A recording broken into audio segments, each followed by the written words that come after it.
Hello students, B Com part second के students के लिए एबीएसटी सब्जेक्ट के पेपर फर्स्ट इनकम टैक्स के chapter income from house property आज स्टार्ट करने जा रहे हैं हम। इससे पहले हमने देखे थे, मैंने बताए थे पहले लेक्चर में कि जो इनकम होती है किसी भी एसएससी की, किसी भी टैक्स पेयर की, उसको 5 हेड्स में बांटा जाता है।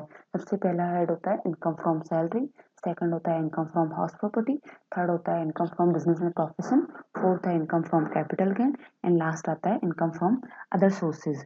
इसमें हमने इनकम फ्रॉम सैलरी बहुत डिटेल में और अच्छे से देख लिया है।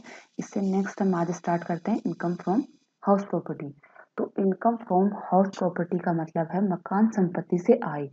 Income from house property head में कौन कौन सी इनकम आएंगी, ये देखने के लिए हम सबसे पहले देखना पड़ेगा कि हाउस प्रॉपर्टी होती क्या है, हाउस प्रॉपर्टी का मतलब क्या है, और इसकी स्कोप ऑफ इनकम में, जो income from house property head की हम बात कर रहे हैं, उसके स्कोप ऑफ इनकम में आय के क्षेत्र में कौन कौन सी इनकम इंक्लूड की जाती है, कौन कौन सी ऐसी कंडीशन है जिनको फुलफिल करने के बाद ही जो मकान संपत्ति से आय हो रही है, हाउस प्रॉपर्टी से जो इनकम मिल रही है, किराया मिल रहा है, वो इस हेड में टैक्सेबल होगा। तो सबसे पहले हम देखते हैं स्कोप ऑफ इनकम, आय का क्षेत्र। ये बताया गया है इनकम टैक्स एक्ट 1961 के सेक्शन 22 में। सेक्शन 22 बताता है कि किसी भी इनकम को income from house property head में टैक्सेबल होने के लिए कौन कौन सी कंडीशन फुलफिल करनी पड़ेंगी। इसके लिए बताया गया है condition to be fulfilled for property income to be taxable under this head. Income from house property head में टैक्सेबल होने के लिए एक इनकम को कौन कौन से कंडीशंस फुलफिल करनी पड़ेगी। सबसे पहले आता है the property must contain of building and land apartment thereto. सबसे पहले आता है प्रॉपर्टी की, अगर बात कर रहे हैं हाउस प्रॉपर्टी की, तो प्रॉपर्टी मस्ट कंटेन, प्रॉपर्टी में क्या होना चाहिए, buildings and land apartment thereto. कोई बिल्डिंग मकान हो सकता है अथवा मकान के साथ लगी हुई भूमि हो सकती है। ऐसा नहीं है किसी को, अगर कोई किसी लैंड का किराया मिल रहा है, वो केवल लैंड का किराया इसमें नहीं आएगा, इनकम फ्रॉम हाउस प्रॉपर्टी में टैक्सेबल नहीं होगा।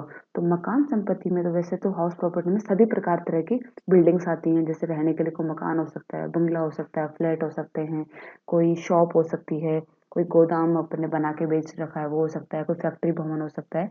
वो सब मकान हाउस प्रॉपर्टी में इंक्लूड किए जाते हैं, मकान में इंक्लूड किए जाते हैं, चाहे वो किसी भी पर्पज के लिए काम में लिए जा रहे हों। यदि किसी टैक्स पेयर को केवल लैंड से किराया मिल रहा है, मान लीजिए वो ये है, उसके पास प्लॉट पड़ा है, प्लॉट उसने किसी भी चीज यूज करने के लिए दे रखा है और उसका मंथली उसको किराया मिलता है, तो वो किराया इस हेड में टैक्सेबल नहीं होगा, क्योंकि उसके साथ एक बिल्डिंग अटैच होनी जरूरी है। तो ऐसा किराया कहाँ जाएगा, इनकम फ्रॉम अदर सोर्सेज में जा सकता है। अगर उसका ऐसा बिजनेस है तो बिजनेस हेड में जा सकता है, लेकिन इस हेड में नहीं आ सकता। तो किसी भी लैंड के साथ वो मकान से लगी हुई होनी जरूरी है। अगर कोई मकान, वो भूमि मकान से लगी हुई है, तब वो किसने किराए पर दे रखा है, तो वो इनकम फ्रॉम हाउस प्रॉपर्टी में आ सकती है। तो प्रॉपर्टी में क्या क्या इंक्लूड होगा, भवन, बिल्डिंग्स इंक्लूड होंगे, और उस मकान के साथ लगी हुई कोई भी भूमि हो सकती है, वो दोनों चीज इंक्लूड हो सकती हैं। The assessee must be owner of such house property. अब इस हेड में अगर आप इनकम टैक्सेबल कर रहे हो, जो भी हाउस प्रॉपर्टी से इनकम मिल रही है, तो क्या होगा, वो हाउस प्रॉपर्टी का ओनर होना चाहिए टैक्स पेयर, जिसके हेड में वो टैक्सेबल हो रहा है। तो करदाता मकान संपत्ति का स्वामी होना जरूरी है। मान लीजिए एक एग्जाम्पल से इसको समझते हैं कि कोई भी एक ए है, या कोई भी विजय नाम का कोई लड़का है, उसने क्या किया, 4-3 हजार रुपए में कोई मकान किराए पर लिया है। किराए पर लेने के बाद में उसने क्या किया, दूसरे व्यक्ति को, कोई भी विनय है, उसको दूसरे व्यक्ति को उसने 5 हजार पे उसी मकान को किराए पे दे दिया। तो उसने क्या किया, पहले खुद किराए पे लिया और उसी मकान को दूसरे को किराए पे दे दिया। तो वह उसकी इनकम नहीं मानी जाएगी, विजय की इनकम नहीं मानी जाएगी, क्योंकि विजय इस मकान का ओनर नहीं है, उसने खुद भी रेंट पे लिया है और आगे रेंट पे दिया है। ये उसकी अदर हेड में जाएगी इनकम, पर यहाँ पे इसकी इनकम फ्रॉम हाउस प्रॉपर्टी में टैक्सेबल नहीं होगी। तो अब बात आती है ओनर किसको माना जाए। ओनर जिसके नाम प्रॉपर्टी है, जनरल केस में उसी को माना जाता है। कई केसेस में डीम्ड ओनर भी आते हैं, इसके बारे में हम नेक्स्ट स्लाइड में बात करेंगे। और एक होता है, जैसे ट्रस्ट की बात करते हैं तो उसका ट्रस्टी ओनर माना जाएगा। अगर माइनर चाइल्ड है तो उसके पेरेंट्स जो होंगे, अभिभावक जो होंगे, वो उसके ओनर माने जाएंगे। और अगर हम बात करते हैं दिवालिया, कोई भी दिवालिया हो गया कोई व्यक्ति, तो उसका जो भी लिक्विडेटर होगा उसको उसका प्रॉपर्टी का ओनर माना जाएगा। लास्ट कंडीशन आती है the property may be used for any purpose but should not be used by the owner for the purpose of any business और profession carried on by him, the profit of which are chargeable to tax। जो मकान है उसके पास house property है, वो किसी भी use में आ सकती है, केवल वो क्या कर रहा है ओनर है ना, अपने खुद के बिजनेस प्रोफेशन के लिए उसको यूज में नहीं लेना चाहिए, खुद के ओनर के बिजनेस एंड प्रोफेशन के यूज में नहीं आनी चाहिए, और वह किसी भी काम में आ रही हो, उसका जो भी रेंट आएगा वो income from house property head में टैक्सेबल हो जाएगा। और बिजनेस प्रोफेशन भी कौन सा, जो कि जिसके ऊपर टैक्स लगता है, एग्जम्प्टेड बिजनेस नहीं, एग्जम्प्टेड इनकम वाला बिजनेस नहीं, जिस इनकम के ऊपर टैक्स लगता है, ऐसा कोई बिजनेस में प्रोफेशन उस हाउस प्रॉपर्टी में खुद ओनर के द्वारा नहीं किया जाना चाहिए। अगर कोई भी किसी भी तरीके से कोई भी इनकम अगर किसी पर्पज के लिए काम आ रही है हाउस प्रॉपर्टी, उससे अगर इनकम हो रही है तो वो हाउस प्रॉपर्टी साइड में टैक्सेबल हो जाएगी। तो करदाता मकान का प्रयोग श्रम के व्यापार पैसे बिजनेस में प्रोफेशन के लिए ना करें, और ऐसा बिजनेस एंड प्रोफेशन जिसकी इनकम टैक्सेबल होती है उस बिजनेस एंड प्रोफेशन में इस मकान का यूज ना करें। यदि करदाता किसी ऐसे व्यवसाय में श्रम के मकान का यूज कर रहा है जिसकी इनकम आयकर योग्य है, टैक्सेबल है, तो उस केस में अगर उससे कोई रेंट मिल रहा है तो वो rent income from house property में टैक्सेबल नहीं होगा। अगर इसके अपोजिट हम देखते हैं, अगर करदाता ऐसे बिजनेस एंड प्रोफेशन ऐसे व्यवसाय में उस हाउस प्रॉपर्टी का यूज कर रहा है जिससे प्राप्त होने वाली इनकम एग्जम्प्ट है, जिसके ऊपर टैक्स नहीं लगेगा, उस केस में क्या होगा, अगर उस हाउस प्रॉपर्टी से कोई इनकम मिल रही है, कोई रेंट मिल रहा है, तो वो किराया यहाँ पे आके टैक्सेबल हो जाएगा। आपको कंफ्यूज नहीं होना है। अगर वो किसी को किराए पे दे रहा है ओनर, उस वो ओनर टेनेंट चाहे किसी भी पर्पज के लिए उस मकान हाउस प्रॉपर्टी का यूज करे, इससे कोई फर्क नहीं पड़ेगा। ओनर को केवल किराया मिल रहा है तो वो किराया इनकम फ्रॉम हाउस प्रॉपर्टी में टैक्सेबल हो जाएगा। अगर ओनर खुद यूज कर रहा है हाउस प्रॉपर्टी का और ऐसे बिजनेस के लिए कर रहा है इनकम टैक्स जिसकी इनकम टैक्सेबल है इनकम टैक्स एक्ट में, तो तो भी क्या होगा, उसका जो रेंट मिलेगा वो इस साइड में टैक्सेबल नहीं होगा। अगर वो ऐसा बिजनेस कर रहा है खुद का जिसकी इनकम एग्जम्प्ट है, जिसके ऊपर टैक्स नहीं लगता है, तो उस केस में क्या होगा, जो भी हाउस प्रॉपर्टी से उसको रेंट मिल रहा है, कुछ इनकम मिल रही है, तो वो इस साइड में आके टैक्सेबल हो जाएगी। अब इसमें दो सिचुएशन और भी सिचुएशन हो सकती है कि किस चीज को हम ये माने कि उसने खुद के बिजनेस के लिए यूज कर रहा है। अगर वो क्या कर रहा है, किसी अपने एम्प्लॉय को, उसका खुद का हाउस प्रॉपर्टी है, उसने अपने ही एम्प्लॉय को उसको किराए पे दे रखा है, और क्यों दे रखा है, ताकि उसका बिजनेस सुचारू रूप से चल सके, उसका एम्प्लॉय को वहीं रखे और एम्प्लॉय अपना सारा टाइम डिवोट कर सके बिजनेस में। उस पर्पज से अगर वो अपने एम्प्लॉय को मकान संपत्ति अपनी खुद की हाउस प्रॉपर्टी किराए पे रहने के लिए दे रहा है, तो वो जो इनकम आएगी हाउस प्रॉपर्टी से, वो क्या मानी जाएगी, उसके बिजनेस की इनकम मानी जाएगी। वो माना जाएगा कि बिजनेस पर्पज के लिए वो यूज कर रहा है, बशर्ते कि जो बिजनेस कर रहा है उसकी इनकम टैक्सेबल होनी चाहिए। एक केस और हो सकता है कि अगर उसने अपनी जो भी हाउस प्रॉपर्टी है उसने बैंक को दे रखी है, पोस्ट ऑफिस को दे रखी है, पुलिस स्टेशन को दे रखी है, उत्पाद शुल्क के कार्यालय को दे रखी है, ऐसी चीजों को दे रखी है जिससे उसकी बिजनेस को बेनिफिट होता है, जिससे उसका बिजनेस सुचारू रूप से चल सकता है, तो ऐसे ऐसे ऑफिसेज को उसने किराए पर दे रखा है, वो भी बिजनेस पर्पज के लिए दे रखा है, तो उस केस में भी वो income from business and profession मानी जाएगी, इनकम फ्रॉम हाउस प्रॉपर्टी नहीं मानी जाएगी। तो हमने देखा 3 कंडीशन हो गई। सबसे पहले तो कंडीशन में क्या है कि हाउस प्रॉपर्टी में क्या क्या इंक्लूड होगा, बिल्डिंग इंक्लूड होगा और land apart and thereto, building के साथ लगी हुई कोई लैंड हो तो वो इंक्लूड हो जाएगी। दूसरी चीज है वो ओनर होना चाहिए खुद, ऐसा नहीं कि उसने खुद रेंट पे लेके दूसरे को रेंट पे दे दिया, ऐसा नहीं कर सकता, वो खुद ओनर होना चाहिए। थर्ड कंडीशन हो गई कि जो प्रॉपर्टी होगी वो अगर वो किराए पर दे देता है तो टेनेंट तो किसी भी पर्पज में यूज ले सकता है उसको, लेकिन अगर किराए पर नहीं देके वो खुद के बिजनेस में प्रोफेशन में उस प्रॉपर्टी को यूज कर रहा है, तो उस बिजनेस एंड प्रोफेशन की इनकम अगर टैक्सेबल है, तब तो क्या होगा, उसकी जो उससे हाउस प्रॉपर्टी से मिलने वाली इनकम को क्या इनकम फ्रॉम हाउस प्रॉपर्टी नहीं माना जाएगा। अगर बिजनेस प्रोफेशन से मिलने वाली इनकम एग्जम्प्ट है, तब उस केस में क्या होगा, उस केस में जो भी हाउस प्रॉपर्टी से इनकम मिल रही है वो इस साइड में आके टैक्सेबल हो जाएगी। तो आपको मेन थर्ड जो कंडीशन है उसको अच्छे से ध्यान रखना है कि अगर वो खुद के बिजनेस के लिए अगर एसएससी यूज करता है और उस बिजनेस की इनकम टैक्सेबल है, तब उस हाउस प्रॉपर्टी से प्राप्त होने वाली इनकम इस साइड में नहीं आएगी, बिजनेस साइड में जाएगी।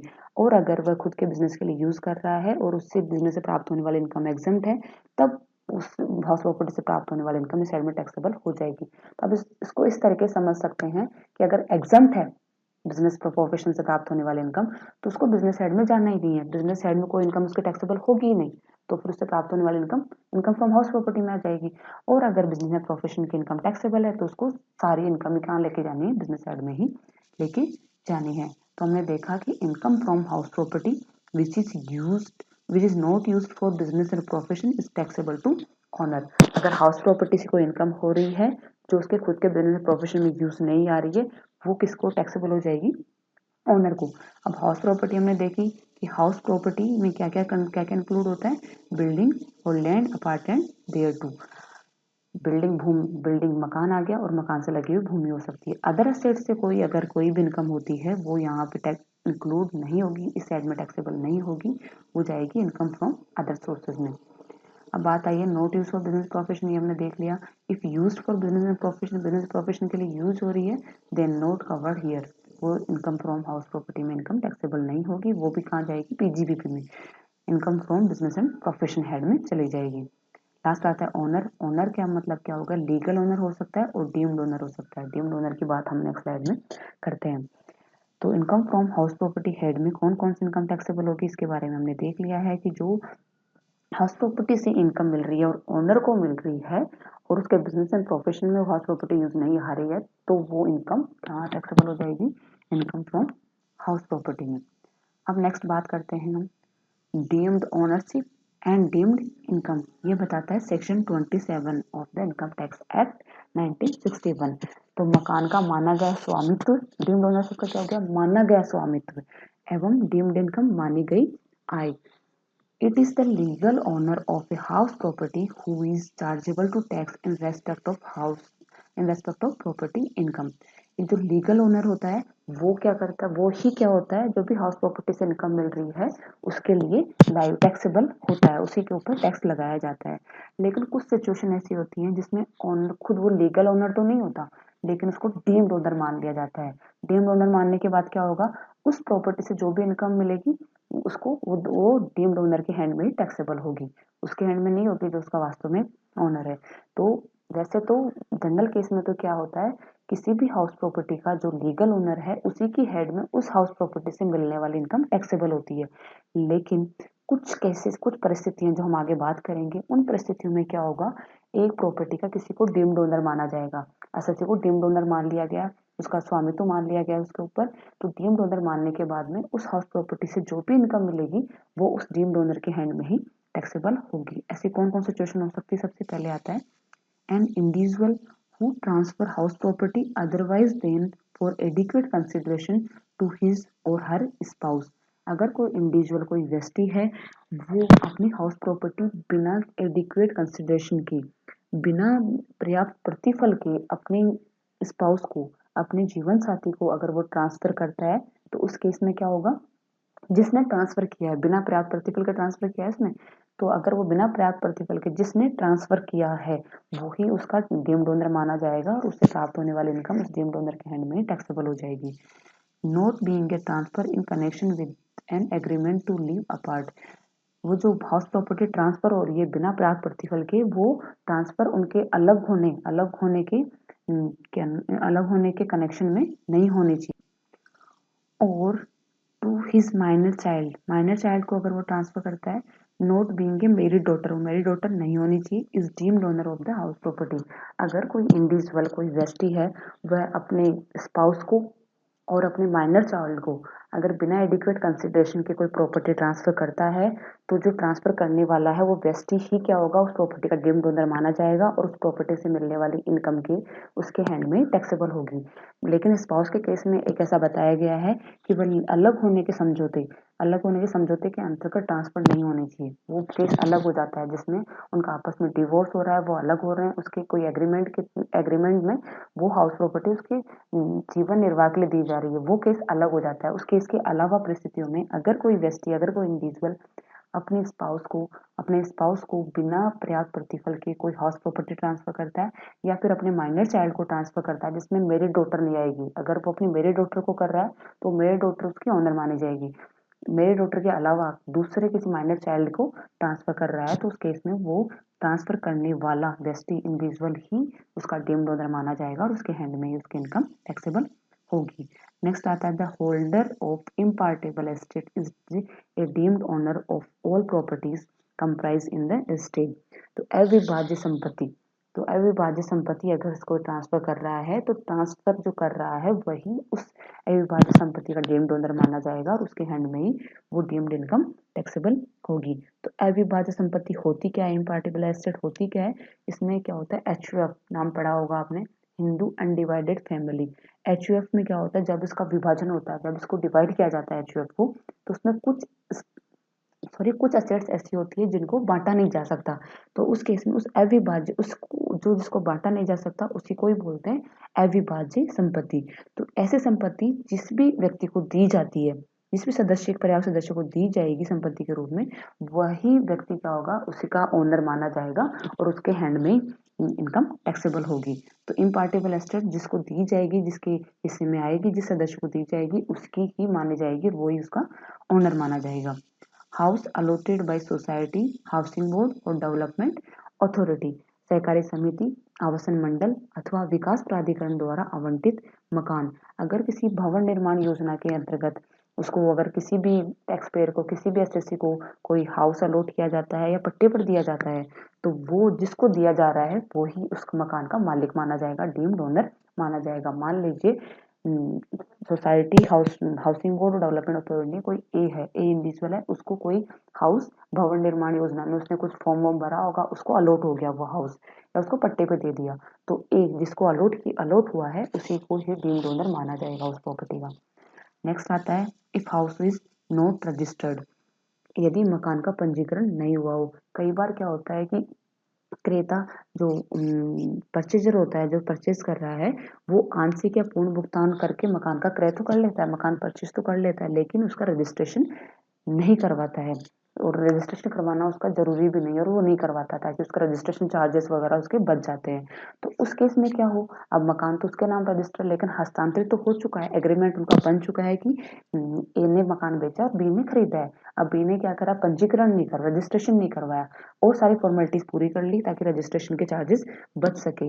इस केस में क्या होता है, क्रेता को ही मकान क्रय अनुबंध के आधार पर, जो क्रेता कौन था, बी था, उसने जो भी एग्रीमेंट बनाया होगा, परचेज एग्रीमेंट बनाया होगा, उसके बेसिस पे बी को ही मकान का डीम्ड ओनर माना जाएगा और उस मकान से मिलने वाली आय भी बी के ही हैंड में टैक्सेबल होगी। बस बशर्ते कि जो भी उन्होंने परचेज एग्रीमेंट किया है वो लिखित रिटर्न में होना चाहिए और जो सेलर है उसके उस पे ऊपर साइन होने चाहिए। तो आपको ध्यान रखना है, अगर कई बार हाउस रजिस्टर्ड नहीं करवाया जाता है, पंजीकृत नहीं करवाया जाता है हाउस को, तो उस केस में भी जो परचेज कर रहा है ना, जो परचेजर को ही उस हाउस का डीम्ड ओनर माना जाएगा और जो परचेज एग्रीमेंट है उसके बेस पर उसको डीम्ड ओनर मान लिया जाएगा। लेकिन परचेज एग्रीमेंट लिखित में होना चाहिए और सेलर के द्वारा हस्ताक्षर किया हुआ होना चाहिए। नेक्स्ट आता है when any house is obtain on lease for 12 year और मोर, अगर जब कोई मकान है वो 12 वर्ष या उससे अधिक अवधि के लिए पट्टे पर प्राप्त किया जाता है, तो उस केस में भी जो जो व्यक्ति पट्टे पर प्राप्त कर रहा है उसको ही क्या मान लिया जाता है, डीम्ड ओनर मान लिया जाता है। यदि कोई मकान 12 वर्ष या अधिक अवधि के अंतर्गत पट्टे पर प्राप्त किया जाता है तो पट्टे पर प्राप्त किया जाने वाले व्यक्ति को ही डीम्ड ओनर मान लिया जाएगा। मान लीजिए अगर उसने पट्टे पर तो लिया है लेकिन कुछ कुछ सालों के बेस पे लिया है, यदि मकान कुछ वर्षों के लिए पट्टे पर दिया हो, बाद में उसको फिर एक्सटेंड कर दिया हो, ऐसे एक्सटेंड करते करते जो पट्टे की अवधि है वो 12 वर्ष से ज्यादा हो जाती है, तो उस केस में भी क्या होगा, जिसको पट्टे पर मिला है, जिस व्यक्ति को पट्टे पर मिला है वो व्यक्ति ही उसका डीम्ड ओनर माना जाएगा।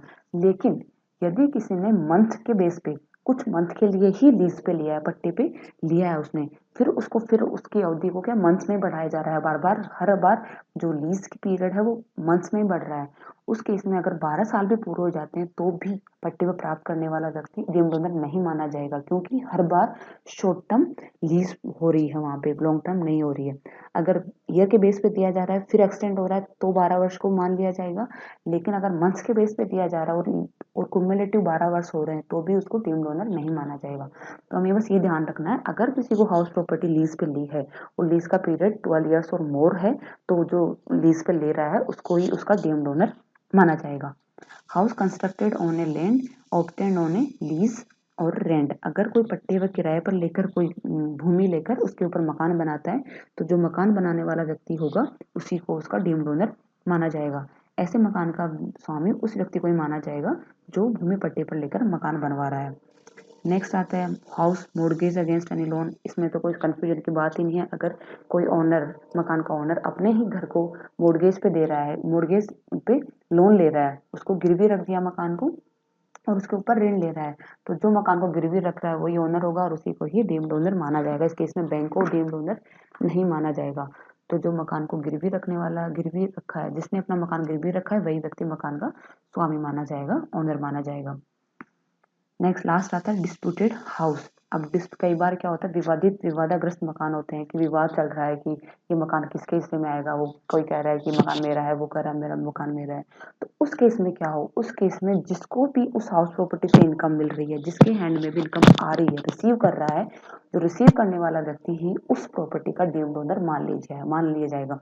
मान लीजिए ए और बी में कोई प्रॉपर्टी को लेकर डिस्प्यूट चल रहा है, उसके लिए केस भी चल रहा है। उनके कोई प्रॉपर्टी है, कोई बिल्डिंग है, तो उस बिल्डिंग से जो भी रेंट आ रहा है, जिस या तो ए को या बी को, दोनों में से किसी को मिलेगा, जिसको भी मिल रहा है उसको ही डीम्ड ओनर मान लिया जाएगा। मान लीजिए ए को मिल रहा है तो उस केस में ए को ही उस प्रॉपर्टी का डीम्ड ओनर मान लिया जाएगा। तो हमने देखा कि अगर हाउस प्रॉपर्टी में इनकम टैक्सेबल करनी है आपको, तो उसके लिए हाउस प्रॉपर्टी में बिल्डिंग या लैंड अपार्टमेंट देयर टू होनी चाहिए, उसका ओनर होना चाहिए। ओनर में वो लीगल ओनर भी हो सकता है और डीम्ड ओनर भी होना चाहिए, हो सकता है। और जो हाउस प्रॉपर्टी है वो टेनेंट के द्वारा तो किसी भी पर्पज में यूज ली जा सकती है, लेकिन अगर ओनर खुद के बिजनेस प्रोफेशन में यूज नहीं करना चाहिए उस हाउस प्रॉपर्टी को, और ऐसा वो बिजनेस ऑन प्रोफेशन जिसकी इनकम बिजनेस साइड में टैक्सेबल होती है, तो उसमें यूज नहीं करना चाहिए। तो जो भी हाउस प्रॉपर्टी से इनकम आएगी, वो सारी income from house property head में टैक्सेबल हो जाएगी। इससे नेक्स्ट हम नेक्स्ट सेक्शन में बात करेंगे। Thank you.